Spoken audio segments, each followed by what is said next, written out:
May 10, 1940. 6:00 p.m. Winston Churchill sits alone in the cabinet room at 10 Downing Street. He's just become Prime Minister. Britain stands on the edge of catastrophe. France is about to fall. The Nazi war machine is unstoppable. And Churchill reaches into his pocket and pulls out not just any cigar, but a Romeo y Julieta Churchill, 7 inches long, 47 ring gauge, a cigar that would become his trademark for the next 5 years of war. But here's what most people don't know. Churchill didn't smoke just one brand. He bought hundreds of thousands of cigars from multiple brands. He had a storage room at his country estate that held between 3,000 and 4,000 cigars at any given time. Records from London's legendary James J. Fox cigar shop show he bought cigars from at least 4 different brands, in a single order. So the question becomes, did the brand he chose tell you something about his mood?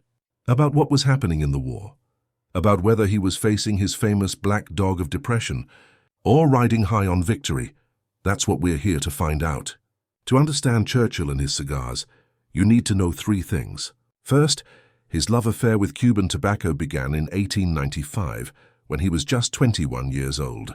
He traveled to Cuba as a young military officer to observe Spain's war against Cuban independence fighters.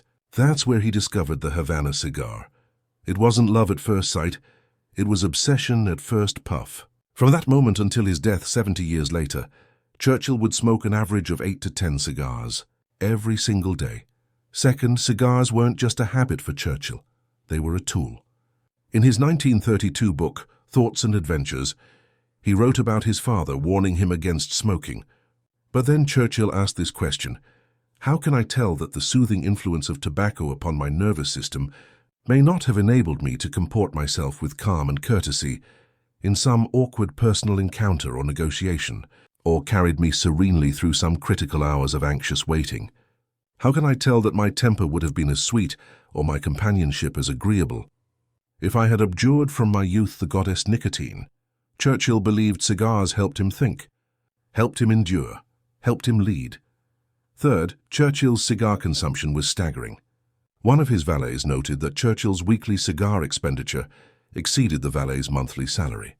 During a 6-month period in 1964, the year before he died, Churchill bought 825 cigars from just one supplier. And James J. Fox wasn't his only source. Multiple London cigar shops kept him supplied. Friends sent him boxes from around the world. Even during World War II, when Cuban imports were nearly impossible to secure, well-wishers made sure the Prime Minister never ran out. In 1941, a suspicious shipment from Cuba had to be tested by MI5 and scientific advisors because British intelligence feared Nazi agents might have poisoned the cigars. They were declared safe, and Churchill distributed them to every member of the Cabinet Defence Committee. Winston Leonard Spencer Churchill was born into British aristocracy in November 1874 at Blenheim Palace. His father, Lord Randolph Churchill, was a prominent member of Parliament. His American mother, Jenny Jerome, was the daughter of a wealthy New York financier. But despite this privileged background, young Winston was emotionally neglected by his parents. He adored his mother from a distance. He desperately sought his father's approval and rarely received it. The person he loved most was his nanny, Elizabeth Everest, whom he considered his dearest friend for the first 20 years of his life. Churchill was a terrible student. He barely passed his entrance exams for Harrow, one of Britain's most elite schools. His parents were so troubled by his poor performance and bad behavior that when they discovered he was smoking cigarettes, with his schoolmates, his mother tried bribery. In a September 1890 letter, she promised young Winston both a pistol and a pony if he would give up smoking and focus on his studies. Churchill agreed, but showed his early tactical brilliance by negotiating a 6-month break, rather than the several years his mother requested. Ironically, Churchill quickly grew to hate cigarettes and would refuse to smoke them as an adult, favoring cigars exclusively. But here's the contradiction that makes Churchill so fascinating. This man who struggled in school, who was emotionally distant from his parents, who suffered from what he called his black dog of depression, throughout his life, would become one of history's greatest orators.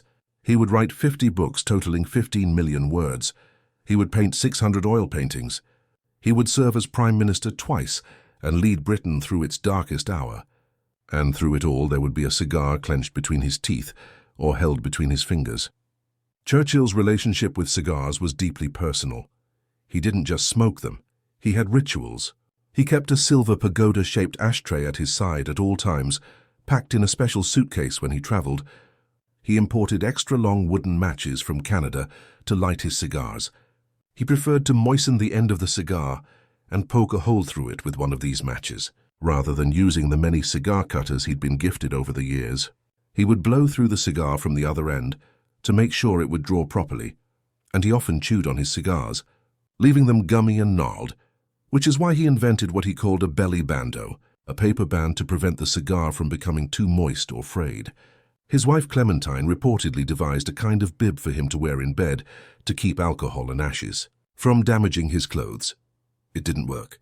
His clothes had to be mended regularly to repair burn holes from falling cigar ash. Churchill left a trail of smoke and destruction wherever he went, often to the horror of society hostesses, but nobody dared complain, not when the man with the cigar was Winston Churchill. Now here's where the story gets interesting. The legend has grown over the decades.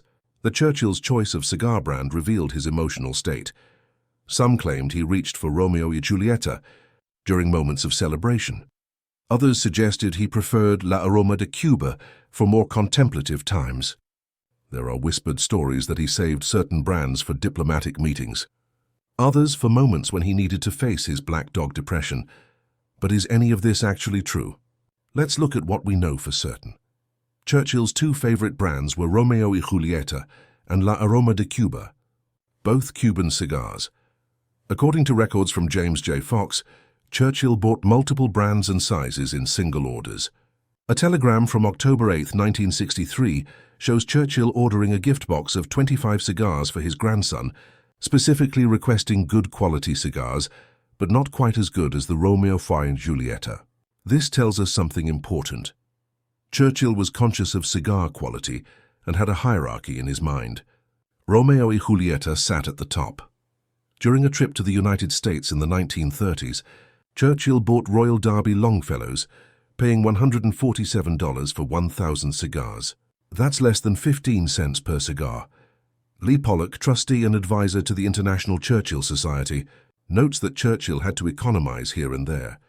His love of luxury, his enormous household staff, his country estate Chartwell, and yes, his cigar habit, left him perpetually on the edge of financial disaster. In 1936, Winston Churchill owed his wine merchant the equivalent of $75,000 in today's money. He was also in debt to his shirt maker, his watchmaker, and his printer. So we have a man who bought expensive cigars when he could afford them and cheaper cigars when he couldn't. A man who ordered multiple brands simultaneously.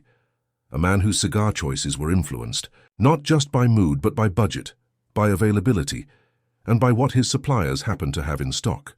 The picture becomes more complex. Churchill didn't have a simple system where this brand meant happiness, and that brand meant melancholy. Real life is messier than that. But there's something else we need to understand about Churchill and his cigars, his mental health. Throughout his adult life, Churchill suffered from what he called the black dog, periods of dark depression. That could last days or weeks. The first documented reference to this comes from his physician Lord Moran's entry for November 29, 1943, during the Tehran Conference, when Moran noted that Churchill made a great effort to shake off the black depression that had settled on him. On August 14, 1944, Churchill told Moran, "When I was young, for 2 or 3 years, the light faded out of the picture. I did my work. I sat in the House of Commons, but black depression settled on me." Modern historians debate whether Churchill actually suffered from clinical depression or bipolar disorder, or whether these were simply normal periods of sadness that any human experiences. But what's not debatable is that Churchill himself believed cigars helped him manage his moods. He wrote explicitly about tobacco's soothing influence on his nervous system.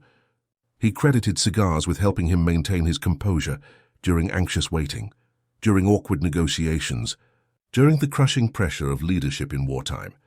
So while we may not be able to say that Churchill chose Romeo y Julieta when happy and La Aroma de Cuba when sad, we can say with certainty that he used cigars as a tool to manage his emotional state. So if Churchill didn't have a simple system of this brand equals this mood, what was his actual relationship with cigars? The answer is more nuanced and more interesting than the myth. Churchill's cigar choices reflected three things simultaneously: his financial situation, his diplomatic needs, and his personal ritual of self-soothing. Let's start with the financial aspect. Rob Fox, co-owner of James J. Fox, has examined Churchill's purchase history in detail. Churchill was buying all sorts of different brands and sizes, Fox explains. He bought multiple boxes of multiple lines per order. One order could be 3 or 4 brands, and multiple boxes within those lines. This wasn't the behavior of someone carefully selecting cigars to match his mood. This was the behavior of someone buying in bulk, stocking his humidor, ensuring he never ran out. Churchill's cigar storage room at Chartwell could hold between 3,000 and 4,000 cigars. They were carefully organized, categorized, and labeled. When you have that many cigars, you're not choosing based on subtle emotional gradations. You're choosing based on what's convenient, what's aged properly, what you happen to grab. Most cigar smokers in Churchill's day stuck to one size from one brand. Not so Winston. He puffed a variety much like the cigar smoker of today, only on a far grander scale. Now let's talk about the diplomatic dimension. Churchill understood the power of symbols. He was a master of public image. The sight of Churchill with a cigar became synonymous with British defiance during World War II. When German bombers were pounding London during the Blitz, Churchill would emerge from underground bunkers, with a cigar clenched in his teeth, projecting an image of unshakable resolve. That wasn't accident, that was calculation. Churchill knew that his cigar wasn't just tobacco wrapped in leaf. It was a message to the British people. We will not surrender. We will not bend. We will smoke our cigars and we will prevail. He used cigars in diplomatic meetings as icebreakers, as conversation pieces, as gifts. When Churchill traveled to meet with President Franklin Roosevelt and Premier Joseph Stalin, he brought Cuban cigars to share. The ritual of lighting up together, of sharing smoke, created a moment of informal connection before tense negotiations began. Churchill's ability to negotiate while smoking became part of his diplomatic ethos. It helped him navigate critical wartime discussions by creating an atmosphere of masculine camaraderie. But here's the most revealing detail about Churchill's cigar habits. In 1942, Churchill needed to take his first high-altitude airplane flight in an unpressurized cabin. The night before the flight, he was fitted for a flight suit and oxygen mask. And Churchill made an unusual request. He wanted a special oxygen mask designed so he could smoke his cigars while airborne. The Royal Air Force granted his request. They created a custom oxygen mask with a hole specifically for his cigar. The next day, Churchill was happily puffing away at 15,000 feet. He later claimed he couldn't fly without it. Think about what that tells us. This wasn't about choosing different brands for different moods. This was about Churchill's fundamental need to have a cigar with him at all times, regardless of circumstances.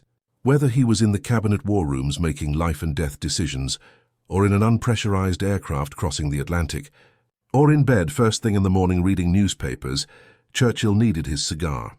It was his security blanket, his thinking tool, his symbol of normalcy in an abnormal world. So what did Churchill's cigar brand tell you about his mood? Honestly, probably less than you'd think. What it told you was whether he'd recently received a shipment from his favorite supplier, whether his budget that month allowed for premium Romeo y Julieta or required cheaper alternatives, whether he was hosting guests who expected to be offered fine Cuban tobacco, whether the cigar had aged properly in his humidor or needed more time. These practical considerations mattered far more than any supposed emotional coding system. But here's what we can say with certainty. The presence of a cigar in Churchill's hand, regardless of brand, told you he was managing stress. He was thinking deeply. He was preparing for the challenges ahead. Whether facing Hitler's war machine or his own internal demons, Churchill reached for tobacco. And that ritual of lighting up, of feeling the familiar weight of the cigar between his fingers, of tasting the smoke, gave him the psychological armor he needed to carry on. So if the brand didn't reveal Churchill's mood, what did? The answer lies not in which cigar he chose, but in how he smoked it. Churchill's smoking ritual was elaborate and specific. He had developed his technique over decades, and any deviation from this ritual was far more revealing then which box he grabbed from his humidor. First, the lighting ceremony. Churchill kept a candle on his desk specifically for relighting cigars that had gone out. He preferred extra-long wooden matches imported from Canada in large cartons. He would moisten the foot of the cigar, then use one of these matches to poke a hole through it. Then he'd blow through the cigar from the other end to ensure proper draw. Only then would he light it. This entire process took time. It was meditative. It forced him to slow down, to focus, to prepare his mind for whatever came next. When Churchill was under intense pressure, he would chew on his cigars more aggressively. His valets and secretaries learned to read these signs. A heavily chewed cigar meant Churchill was wrestling with a difficult problem. A cigar that burned evenly and slowly meant he was in a more relaxed state. After particularly stressful meetings, Churchill's cigars would be nearly destroyed, soggy and mangled from being clenched between his teeth for hours.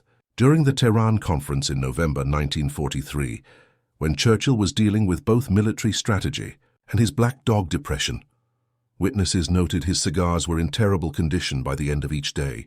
The famous photographer Yusuf Karsh captured this dynamic perfectly in December 1941. Karsh was commissioned to photograph Churchill after he addressed the Canadian Parliament. Churchill entered the room with a fresh cigar. Karsh set up his shot, but was dissatisfied with Churchill's expression. In a bold move, Karsh stepped forward and snatched the cigar from Churchill's mouth. Churchill's reaction was immediate. A look of defiance and irritation flashed across his face. Karsh snapped the photograph. That image, Churchill without his cigar, looking directly at the camera with a scowl, became one of the most iconic photographs of the 20th century.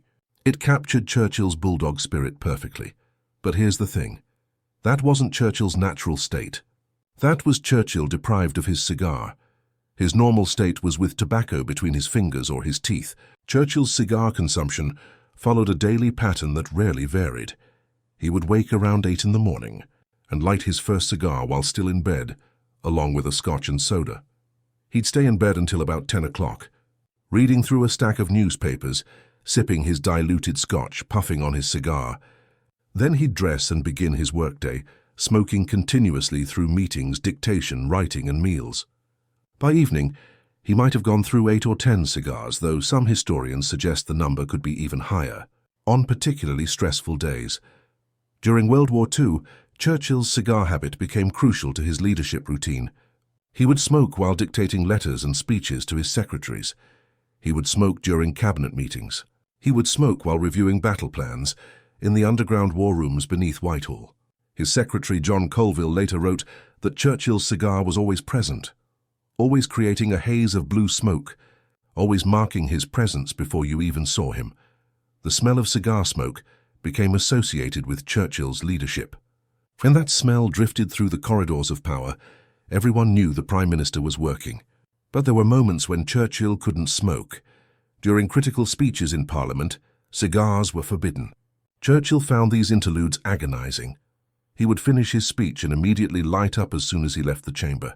Before major speeches, Churchill would often request medication from his physician, Lord Moran.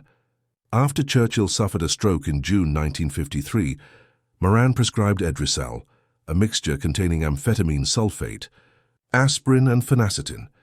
This completely cleared away the muzzy feeling in Churchill's head and allowed him to deliver powerful speeches even in declining health. The cigars came immediately after. One more crucial detail. Churchill treated his cigars as diplomatic currency. When visiting dignitaries came to London, Churchill would offer them cigars from his personal collection. The quality and rarity of the cigar he offered was itself a diplomatic signal. Top-tier allies got Romeo y Julieta.